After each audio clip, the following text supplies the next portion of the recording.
hoje o programa São Paulo, uma cidade curiosa, veio conhecer um trabalho bem diferente. Eu estou aqui com o Roberto. Roberto, me explica o que você faz exatamente? Eu sou um luthier. O que faz um luthier? Um luthier, a princípio, seria o cara que faz instrumentos de corda. Mas hoje o termo se tornou mais abrangente, então ele pode servir para quem faz também, que trabalha na área de sopros e até de instrumento de percussão. A gente está vendo aqui nessa sua sala, posso chamar de escritório? Não, não é um escritório. Você pode chamar de ambas, um ateliê, porque não trabalho com documento, com nada escrito. Então não é um escritório, seria um ateliê. Você faz instrumentos de corda e de sopro antigos? Eu faço réplicas dos instrumentos históricos da cultura, basicamente da cultura europeia. Tá? Nada de instrumento folclórico, instrumento de outras culturas que não seja a europeia de Idade Média até o final do classicismo, início do romantismo, que é um período bem grande. E como é que começou o seu interesse em fazer esse tipo de instrumento? Eu comecei tocando, eu tocava já há muito tempo atrás e colecionava, sempre tive muitos instrumentos.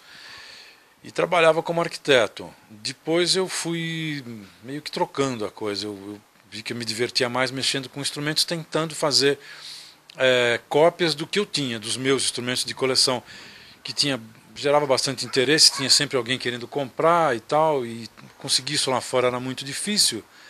Então eu comecei a copiar primeiro os meus e depois comecei a ir atrás de plantas e tal. Isso nos anos 70 já, no final dos anos 70, início dos anos 80.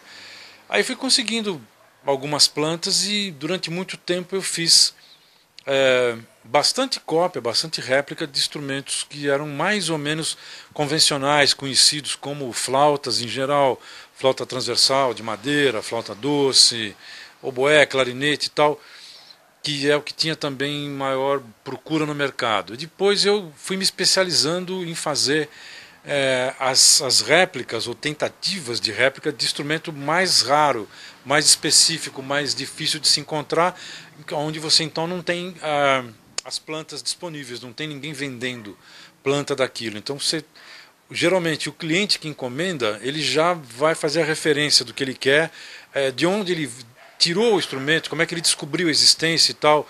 Então ele vai dizer, olha, é um instrumento que tem descrição em tal tratado de tal época, e aparece uma gravura em tal pintura ou iconografia, enfim, de tal corte, em tal livro, enfim, de tal época. Ele vai ser mais específico dentro do que ele quer. E aí eu vou tentar fazer aquilo, porque muitas vezes é um instrumento que não existe nenhum. Eu posso depois mostrar para vocês alguns aí que eu fiz a partir disso, de descrições ou de gravuras, e fiz 1, 2, 3, até acertar legal. Então, esse trabalho de pesquisa ele é mais descritivo mesmo. Você não consegue pesquisar isso em livros, você vai vendo somente as fotos. Existem livros, mas aquilo que já existe disponível na literatura, já tem mais gente fazendo. Então você já entra no mercado de trabalho mais competitivo, e às vezes a qualidade também cai um pouco, porque tem muita gente fazendo, que é o caso de flauta doce, por exemplo. Tem muita gente no mundo fazendo isso. É legal, eu fiz muito tempo isso, mas você acaba tendo que baixar um pouco a qualidade do trabalho, porque se você colocar o preço que aquilo merece ter, o mercado vai ficar bem mais difícil, pouca gente vai querer pagar, porque tem outros fazendo por um preço bem mais baixo.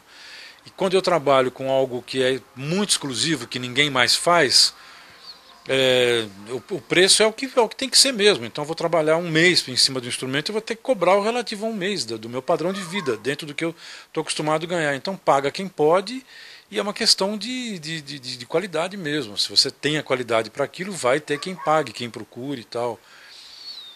Mas claro que não dá para ser assim sempre. Muitas vezes eu trabalho com o convencional mesmo, com aquilo que é o feijão com arroz. Quando não tem uma encomenda especial, eu vou fazer o que aparece, eu vou pegando o que aparece. Mas eu sempre dou preferência para o trabalho de pesquisa, que é o que eu gosto de fazer. E existe muita gente que faz isso que você faz aqui no Brasil? Tem, fora do Brasil tem sim. Na Europa tem gente, nos Estados Unidos, no Canadá. Agora, É aquela coisa, o pessoal do primeiro mundo está muito acostumado com aquele engessamento de primeiro mundo, onde tudo é preto no branco, tudo muito certo, tudo muito pesquisado, tudo muito acadêmico. E então esse pessoal não tem muito jogo de cintura, eles às vezes apanham um pouco, eles não são tão criativos. A gente que vive no terceiro mundo está mais acostumado com o jogo de cintura, com a coisa mesmo do improviso, da criatividade, a gente acaba sendo mais criativo. E isso, claro que agrega valor ao trabalho. Se você tem maior liberdade, maior,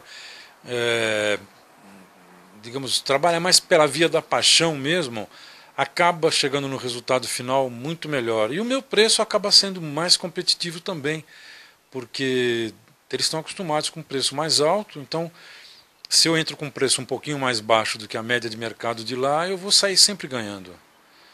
Tem essa vantagem, né? E você vive disso profissionalmente, você não exerce nenhuma outra profissão, você vive de fazer esses instrumentos. Claro que sim, digamos, o foco profissional é esse. Mas eu sou muito... Eu me canso da rotina, então estou sempre inventando coisas. Então, às vezes eu passo um período ganhando dinheiro com alguma outra coisa, ou paralelo ou não, muitas vezes não. Não vou nem citar aqui exemplo, mas eu faço, olha, enfim, eu sou um pouco empresário, um pouco assessor de imprensa, um pouco tudo que é relacionado à música, música culta, música séria, música antiga principalmente, a gente chama de música antiga, a música do período barroco para trás, do classicismo para trás. Aqui no Brasil ainda tem muito mercado, muito campo para isso, muito campo aberto, porque não tem muita gente fazendo, muita gente mexendo com isso. Então eu às vezes faço de tudo um pouco. Então, em casa tem muito instrumento, eu sempre cedi espaço aqui e instrumentos para o pessoal fazer ensaio. Então acaba que no fim eu acabava atendendo esse pessoal em todos os níveis. E às vezes dá para ganhar dinheiro com isso também, mas nem sempre. Então a arquitetura é uma coisa que eu deixei de lado já faz muito tempo, né? Não dá para voltar meia boca, né? Ou você é arquiteto ou não é. Eu não sou arquiteto formado. Eu trabalhei mesmo sem ser formado durante muito tempo e cheguei a viver disso durante muitos anos. Mas hoje, para retomar isso, teria que começar uma vida nova, eu nem tenho vontade mais. Eu já deixei isso de lado. Então, essa coisa do ganho acabou sendo realmente muito mais focado na coisa do instrumento. E qual a matéria-prima que você usa para fazer esses instrumentos? É alguma madeira específica? As cordas você consegue em um lugar específico? Então, matéria-prima, nesse aspecto o Brasil é país privilegiado, porque já na época, desde o do descobrimento, já se passou a usar madeira brasileira para tudo. O violino, uma família dos arcos, né, principalmente o violino, a viola, o violoncelo, são instrumentos que foram desenvolvidos, foram praticamente criados, a partir desse miolo do período que envolve o descobrimento das Américas, tá aí do final do século XV até, sei lá, o século XVI todo ele foi o século onde os instrumentos, o violino e a família se estabeleceram, definitivamente. E então os materiais ainda estavam meio em aberto. E logo de início já se descobriu que madeiras daqui do Brasil eram as melhores, principalmente para a confecção de arco. Então os arcos, até hoje, praticamente todos os arcos de qualidade do mundo todo, que se faz no mundo todo, de violino, de viola, de violoncelo, de contrabaixo, são feitos com madeiras brasileiras. 3 ou 4 madeiras daqui.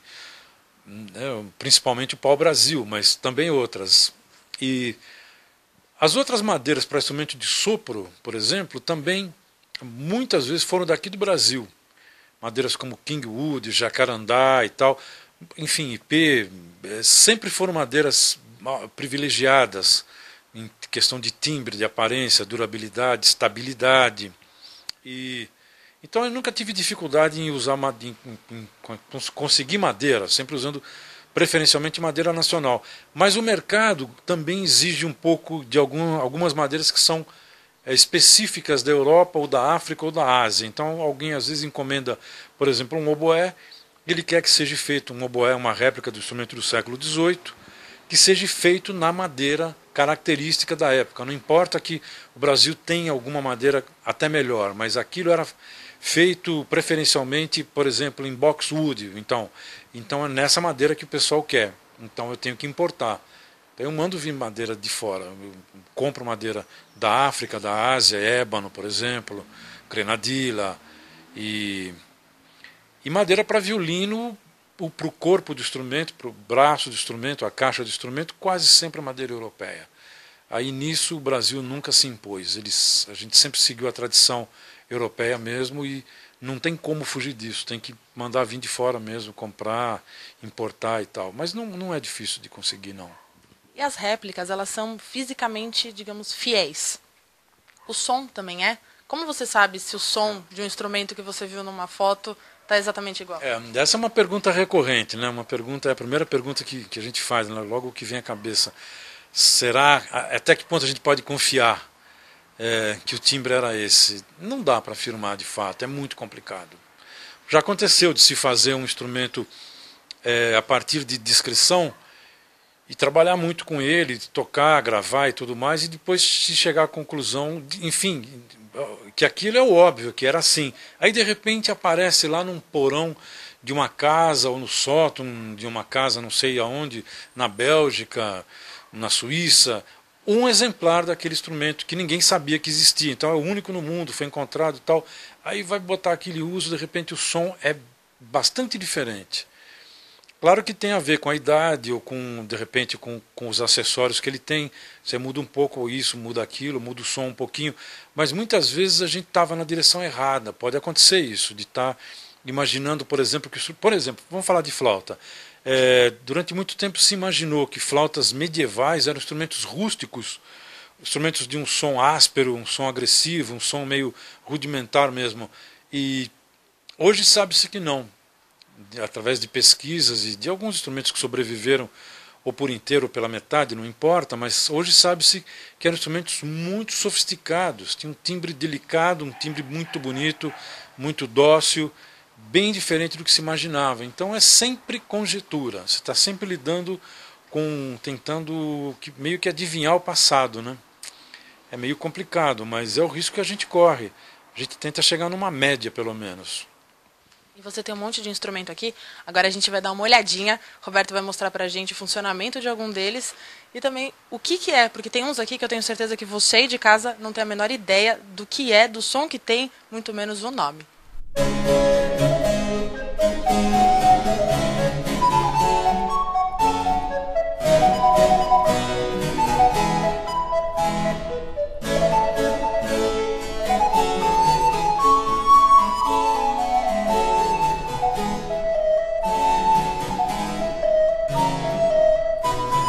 Roberto, que instrumento é esse preto aqui na parede?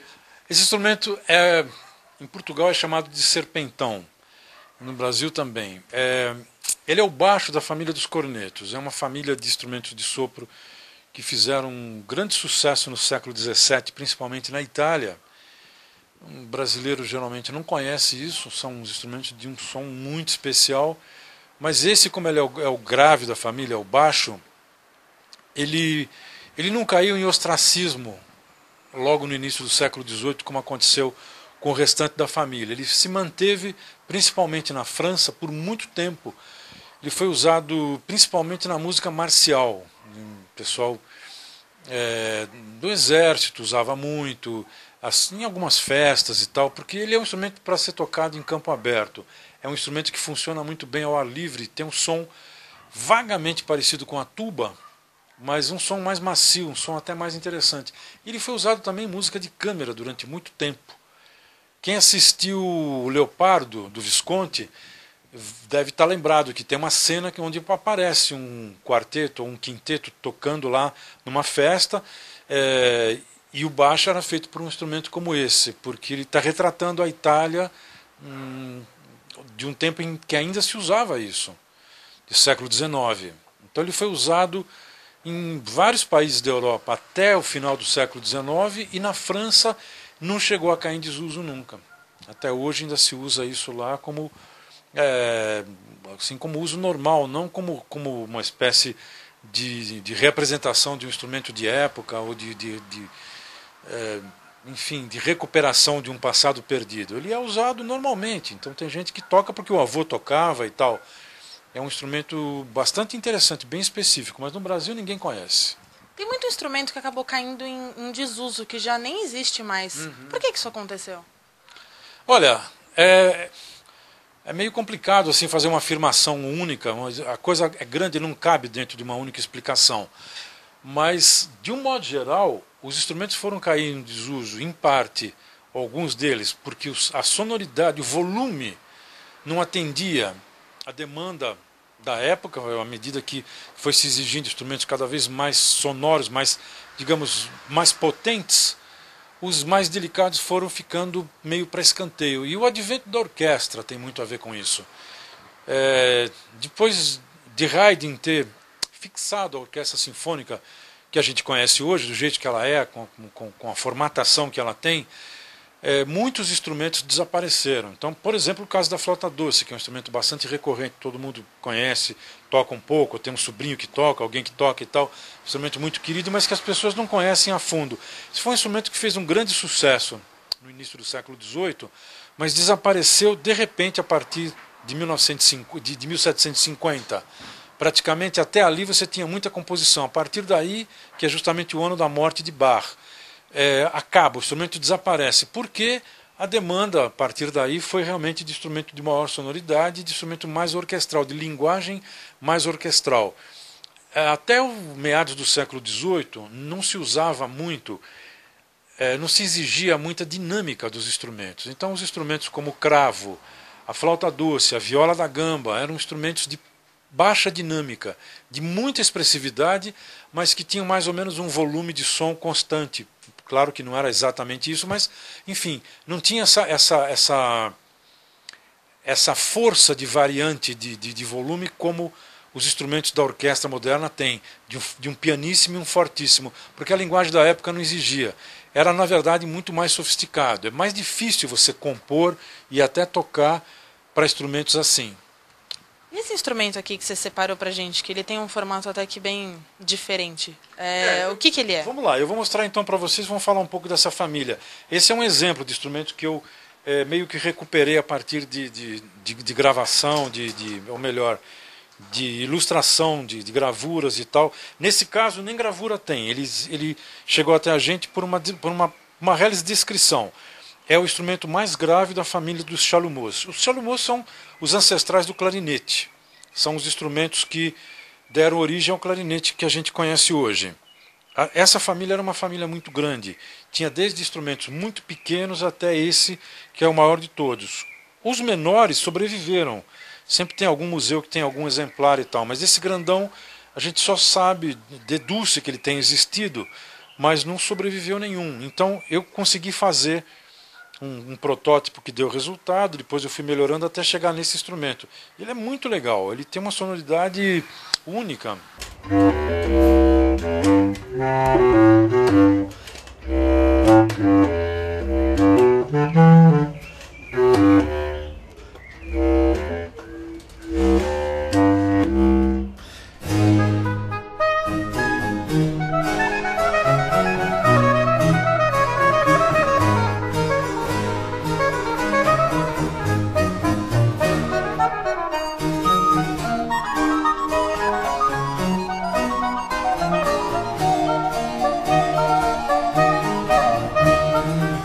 Isso aqui é um ancestral do fagote. Eu tenho um outro maior, um pouco mais grave. Esse daqui é um instrumento, é um tenor. Existe o baixo, existe o soprano também, o contralto.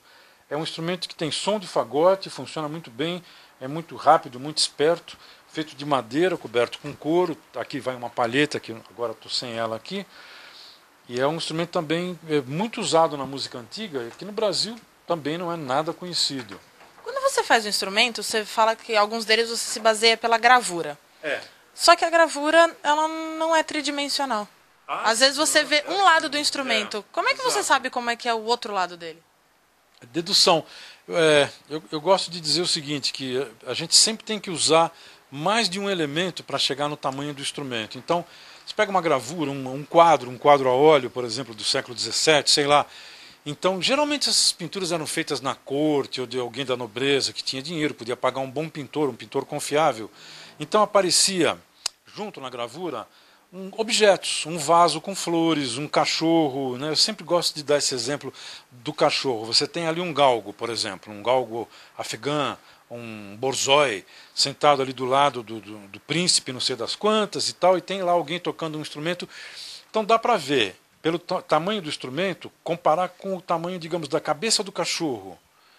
E aí eu vou ver, bom, eu sei que a cabeça de um galgo geralmente tem mais ou menos tantos centímetros, então o instrumento é um pouquinho maior, então provavelmente o tamanho é esse. A gente acaba chegando mais ou menos num tamanho bem provável. Depois de fazer o primeiro protótipo, a gente vai descobrir pelo resultado se ficou um pouco grande demais ou um pouco pequeno. Se ficou alto, ficou porque é pequeno, então tem que fazer um pouco maior para ele abaixar a afinação. E assim vai. Geralmente na terceira tentativa a gente acaba cercando tudo. Chegou lá.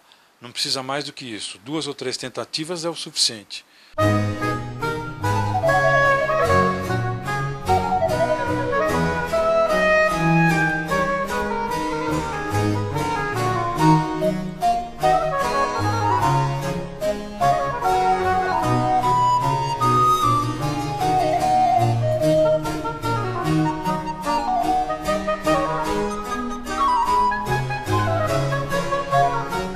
Tem mais algum instrumento diferente assim? Ou que não Bom, seja vamos lá, tão diferente? Bom, esse instrumento aqui é da família, é uma viola da gamba tenor, é um instrumento que muita gente confunde com violoncelo, mas depois eu vou mostrar, eu tenho a família toda. Tem esse instrumento que é o menorzinho, olha só, gente, com esse calor soltou uma corda. Esse instrumento que é uma viola da gamba sopranino, essa é uma soprano, depois tem a contralto, que eu não tenho, tem aquela ali que é a tenor, tem a baixo, que depois eu posso mostrar ali fora. Aquele instrumento do lado é uma rabeca. A curiosidade desse instrumento é o seguinte, é um instrumento que foi levado do norte da África, por volta da época das cruzadas, aí, provavelmente. Ele já era usado nas culturas do norte da África e talvez na Ásia, no Oriente Médio, provavelmente. E foi adotado na Europa, e ele que acabou dando origem aos instrumentos que acabaram depois redundando, desaguando no violoncelo, no violino, que é a família dos arcos que a gente conhece. É um instrumento de arco que tem vários tamanhos. Aquele é um pequeno, mas tem uns grandes, maiores um pouco e tal. E a curiosidade é que esse instrumento chamava rabab, no norte da África, e acabou degenerando, enfim, chegando no nome rabeca, que não tem muito a ver com rabab, mas ficou bem fixado esse nome. E aqui no Brasil, na época do descobrimento, muita gente deve ter trazido alguns instrumentos de arco para cá, e os marinheiros, os exploradores, enfim, e a gente acabou meio que adotando um instrumento que a gente desenvolveu e que acabou ficando com o nome de rabeca, embora seja mais próximo do violino, que é a rabeca sertaneja, a rabeca nordestina, tal, que a gente conhece muito bem. Ela herdou daquele instrumento basicamente só o nome, porque aquilo é tocado na perna, não no braço, como a rabeca. Do lado daquela rabeca tem um instrumento de sopro ali que eu podia mostrar para o pessoal, que é um instrumento bastante curioso, bastante interessante. Ele tem uma história muito bonita. É uma flauta doce, que tem ela tem um espaço vazio aqui, onde o pessoal costumava colocar uma esponja do mar. Naquele tempo não existia esponja de plástico, isso já era usado no final do Renascimento, início do Barroco. E tem esse duto aqui, esse tubo que é mais só para poder dar conforto para quem toca. Ele é um instrumento que é curioso em si, porque ele tem 4 furos na frente e 2 atrás. Ele já é um pouco diferente no jeito de tocar. Tem uma sonoridade muito bonita, muito clarinha, muito limpa. É um instrumento bastante agudo. Mas a curiosidade é o seguinte, existe uma história que eu comprei como verdadeira, porque ela é bastante convincente. E parece que a coisa é para valer. Na Itália, nessa época, aí por volta de 1700 e pouco, muita gente, muito lavrador, era acidentado por aranha. E é uma aranha que eles têm lá que chama tarântula. A gente aqui no Brasil conhece como tarântula, o nome científico dela é mígala, não sei bem, ou uma licosa, não sei. E ela é conhecida em Portugal também como tarântula, mas na Itália eles chamavam essa aranha de tarantela. É uma aranha que dança na época do acasalamento. Então tem a dança tarantela que todo mundo conhece. Uma vertente diz que a dança chama tarantela por causa da aranha que dança, que faz uma dança dela lá na época do acasalamento. E a outra vertente diz que é porque quando o sujeito estava lá colhendo trigo e tomava uma picada dessa aranha, a maneira dele se livrar rápido do veneno para parar logo a dor era transpirando. Quanto mais se transpira, mais você elimina a toxina. Então a ideia era botar o cara para dançar, não deixar ele ficar parado, não deixar ficar sonolento. Tem que ficar se movimentando para eliminar o veneno. Então conta a história que eles punham esse lavrador acidentado para dançar.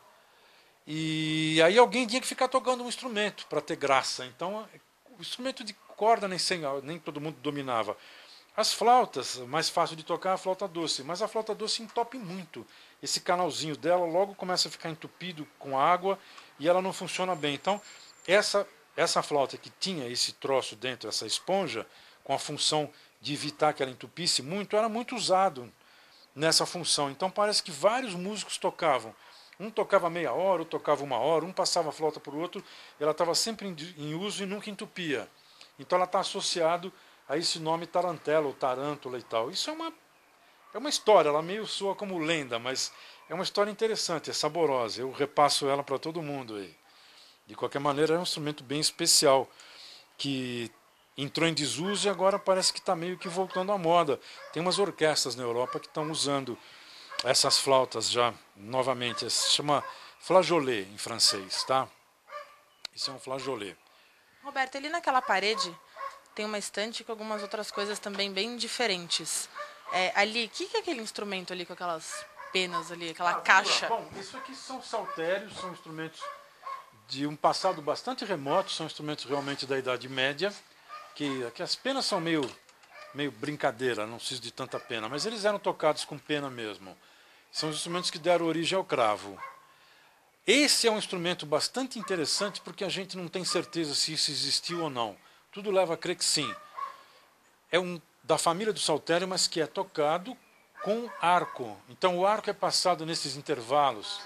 Ele tem um som extremamente bonito, parece muito um som de assobio quase, um som metálico, um som bastante interessante, bem curioso e muito, assim, um som muito sonhador, um som que remete mesmo a uma época muito remota, faz a gente imaginar um castelo medieval e tal.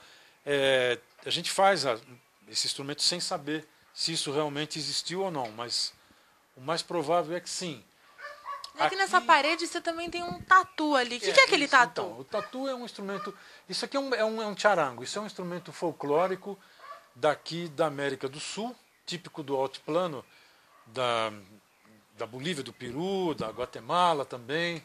É um instrumento que foi desenvolvido, ele é assim, pós-descobrimento, ele não é um instrumento, como é que se fala, de antes da chegada dos europeus aqui na América. Ele não é tão antigo assim, então, mas porque ele foi desenvolvido a partir de uma mistura da guitarra, dos violões e tal, com essa ideia do casco de tatu. Os índios usavam alguma coisa um pouco parecida na era pré-colombiana. E ele foi desenvolvido depois, provavelmente, da época do descobrimento. Se usou toda uma ideia que foi trazida da Europa com alguns princípios que eles já conheciam, de instrumento de corda. É um instrumento que eu não toco, não saberia nem mostrar para vocês como ele funciona, mas tem um som bem legal, bem interessante. E ali naquele canto, você me contou, antes da gente começar a gravar, que tem um instrumento que tem uma história interessante também. Isso mesmo. Isso aqui, bom, digamos que esse indivíduo aqui tem uma história interessante. O instrumento é um instrumento bem legal. Ele é uma trompa alpina. Os suíços chamam isso de Alphorn. Esse é o menor da família. Geralmente ele é muito maior, muito mais longo. E tem uma sonoridade também muito especial. Vamos tentar tocar alguma coisa para vocês ouvirem.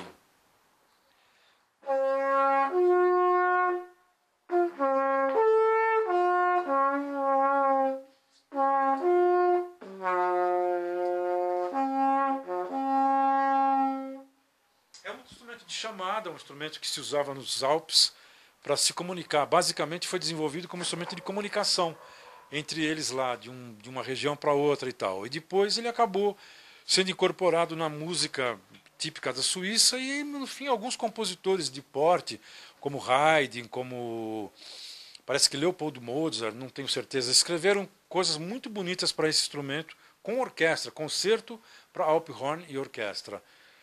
Eu tenho algumas gravações, ele se dá muito bem, a pessoa sabendo tocar, ele toca muitas notas e com som bem característico, bem bonito, som de trompa mesmo, né? E é um instrumento típico mesmo da Suíça. Não se vê isso em nenhuma outra cultura. Ele é bem leve, feito de uma madeira super leve, enrolado com palha e tal. E esse especificamente tem toda uma história, está comigo há bastante tempo. É um instrumento bastante querido, né? Da onde ele veio? Esse instrumento pertenceu à família do nosso ex-ministro Mário Henrique Simonsen. Era da família Simonsen, da família do Victor Simonsen. Eles trouxeram isso da Suíça na década de 50. E eu conheço ele há muito tempo e acabei comprando há uns anos atrás. A família vendeu uma casa aí que eles tinham no Jardim Europa e estavam desmembrando tudo, vendendo tudo. E eu comprei alguma coisa, alguns instrumentos e tal. É a única maneira de chegar, porque hoje para você importar um instrumento desse é muito difícil por causa do tamanho. Você vai pagar a taxa de importação para uma coisa tão grande, fica muito fora, muito inviável. Então, você não acha, não tem como comprar isso aqui, a não ser trazendo mesmo de lá alguém que venha. E quem vem de avião da Suíça não vai trazer uma coisa tão grande, tão desconfortável. Então acaba não. Então, eu acredito que no Brasil talvez não tenha nenhum outro instrumento como esse. Pode ser que esse seja o único. Depois dessa aula de história musical que a gente teve aqui hoje com o Roberto, o programa São Paulo, uma cidade curiosa, fica por aqui. E a gente vai finalizar com ele tocando mais uma coisinha pra gente.